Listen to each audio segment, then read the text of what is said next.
It is 1961. Killer is a strong word. And as you sit at the breakfast table on the farm, looking out over the fields with the sheep and the cows, it's hard to imagine how one little movement could have changed so much. Go back just 9 years and you're in school. The fancy Loreto boarding school in Musselburgh, no less. Christ knows why. Your father always told you you'd work on the farm as soon as you were old enough. So a fancy education, in order to run a farm near Churnside, didn't really seem necessary. Not least because you were rank rotten at school.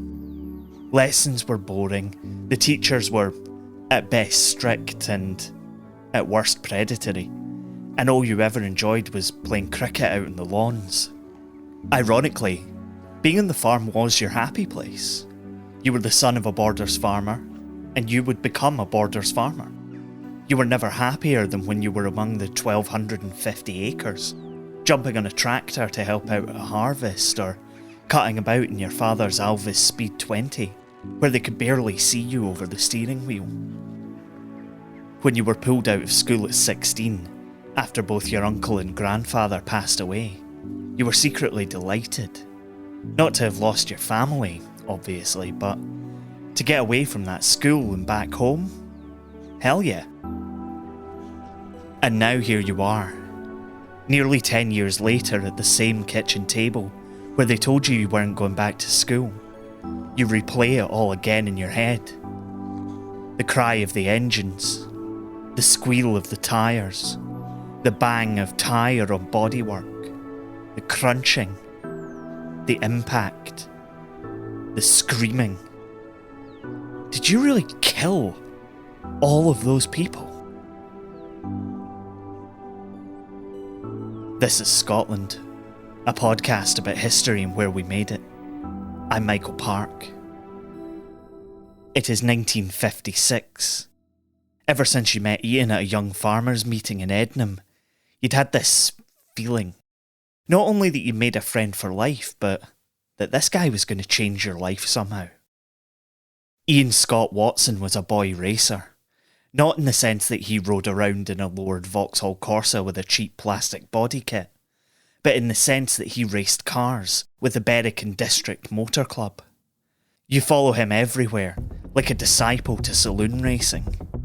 Ian races anything that's put in front of him, and after a while, you start helping him out, working as a mechanic on his cars. One time you go with him to Winfield, where they held the first ever Scottish motorsport meeting, to see the legendary drivers of Écurie Écosse, the Scottish stable, testing their high-performance Jaguars. But today is 16th of June 1956. There are no Écurie Écosse drivers here, at the Aberdeen and District Motor Club's meeting at Crimond. Écurie Agricole are here in force though, with Ian in the lead car, while you've been moved up from pit crew to sit behind the wheel of a DKW Sonderklasse, which kind of looks like a Volkswagen Beetle that's been pushed through a sieve. It's your first event, but your breathing is slow. Even. Your heartbeat is still. You were made for this. You come last, but your time's in a car that had 500 brake horsepower less than most of its competitors. Impress everybody. And your invite to join the newly reformed Border Reivers racing team. Basically in the post. If you enjoy Scotland and you fancy supporting us, please leave us a 5-star review on Spotify or on any of your favourite podcast apps.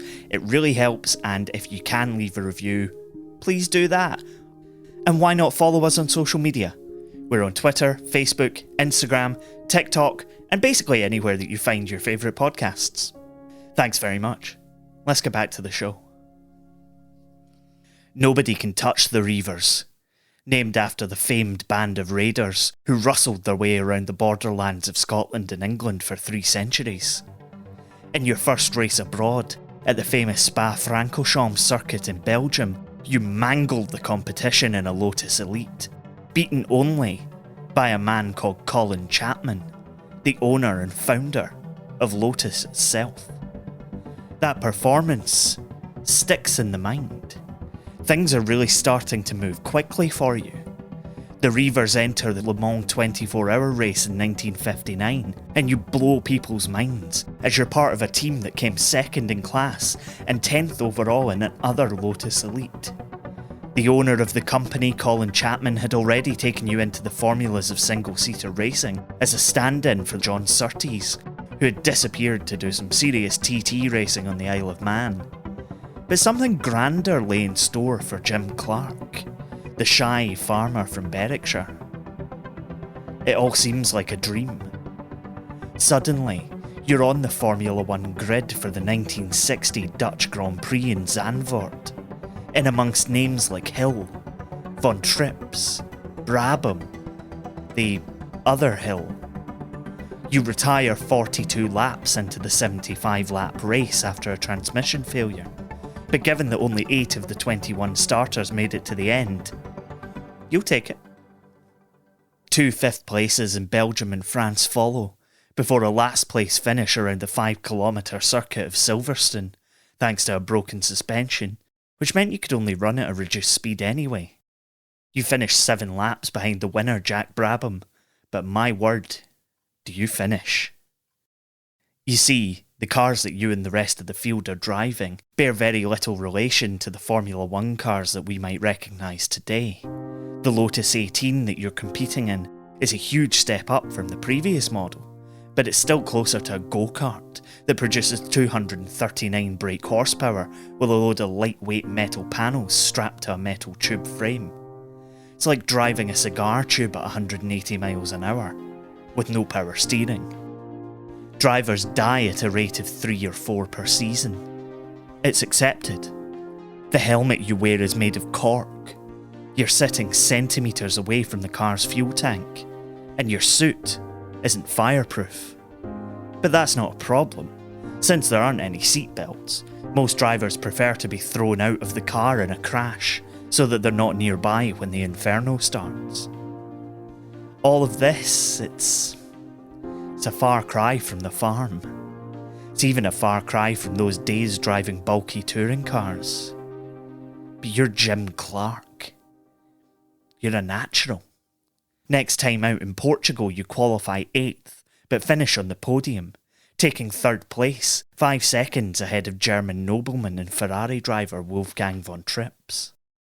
Those 8 points from 6 races are enough to get you 10th place in a 27-person championship. A flashbulb lifts you out of the dream. Another photographer creeps up to the window to try and get a picture. That Portuguese podium seems so far away. Sat alone at this table, reliving that moment over and over, that famous parabolica, the pressure on the brake pedal, bodywork on bodywork, the screams piercing the roar of the engines, the almighty crunch as that bright red car lands back on top of yours. You stagger from the car. It is September 10th, 1961, the day of the Italian Grand Prix at the Autodromo Nazionale di Monza. Wolfgang von Trips, Ferrari's world champion in waiting, the man who only needed to finish second in the race to secure the title, is lying at the side of the track. In overtaking you, he has moved over, and your wheel has become entangled with his. You don't know it yet, as you struggle to take in the scene around you, but Von Trips's car has launched up the bank and into a group of spectators, with their noses pressed against the safety fencing, trying to get a good look at their Scuderia Ferrari heroes. 15 of them would never get to go home. Von Trips himself was thrown from the car in mid-air. The injuries he sustained when he hit the ground were fatal. You make your way back to the pits, shaken to your very core. The race goes on. No announcement is made to the rest of the crowd. Organisers will later say that this is to ensure that the ambulances could access the circuit and to stop people blocking the roads. You have your doubts. This is just the latest in a series of accidents involving spectators. including a crash at the 1955 Le Mans 24 Hours, which had killed 84 people. Among the calls for motor racing to be banned completely were reports that you had done something to deliberately harm Von Trips, to put him out of the race, or worse. With the deaths of the spectators, there was a clamour for someone to blame, someone to answer for these senseless deaths. And since you were the one left alive, walking away physically unharmed, you're it. Your car is impounded, pending a full police investigation, and you're hounded in the Italian press, who had all but anointed Von Trips as a champion, although his Ferrari teammate Phil Hill went on to win the championship by default. Not that it matters. And now here you are, surrounded by the press in your own home, your sanctuary, where you just come to tend your cattle and your sheep. Suddenly, Formula One isn't just a well-paying hobby, it's life and death. So you go back to the track for the next season, with those spectators' deaths weighing on your shoulders, even though you're cleared of any wrongdoing by the authorities.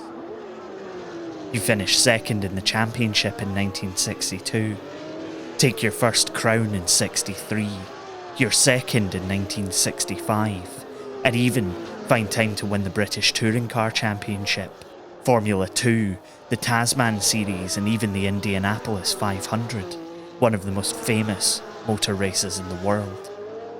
You win more Grand Prix and take more pole positions than any other driver up until that point. You let your driving do the talking. You're not flash, you're not too much of a playboy, although you do move to Paris to avoid paying British taxes, which is a bit naughty. You're beloved in the paddock and beloved in your home nation, despite the whole not paying taxes thing. The quiet farmer from Berwickshire is a multiple world champion, and 1968 is the year that you're going to prove to everyone just how good you actually are. At the opening Grand Prix of the season, on New Year's Day in South Africa, you take pole position, fastest lap, and beat your teammate Graham Hill home by 25 seconds. Job's a good one. Now you've just got to wait 4 months until the next race in Spain. No problem. Off to Australia to win the Tasman Series, the closest thing fans in Australia and New Zealand got to Formula One racing for the third time. Then on to the Formula 2 season to fulfill your sponsorship agreements with your tyre company Firestone.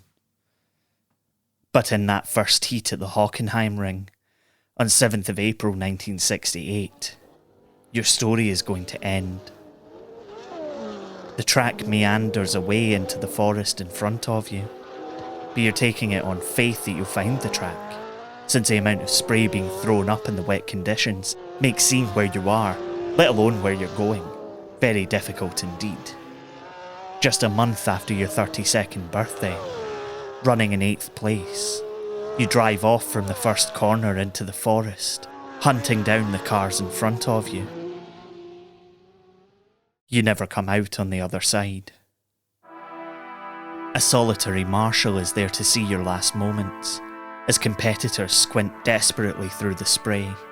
The right rear tyre suddenly loses pressure, and as you fight with everything that you have to keep the car on the road at 170 miles per hour, it catches on something, flips 4 times, and smashes, along with you, into the trees.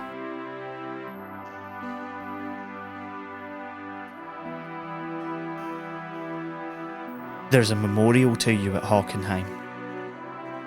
People still make pilgrimage there every year to pay their respects.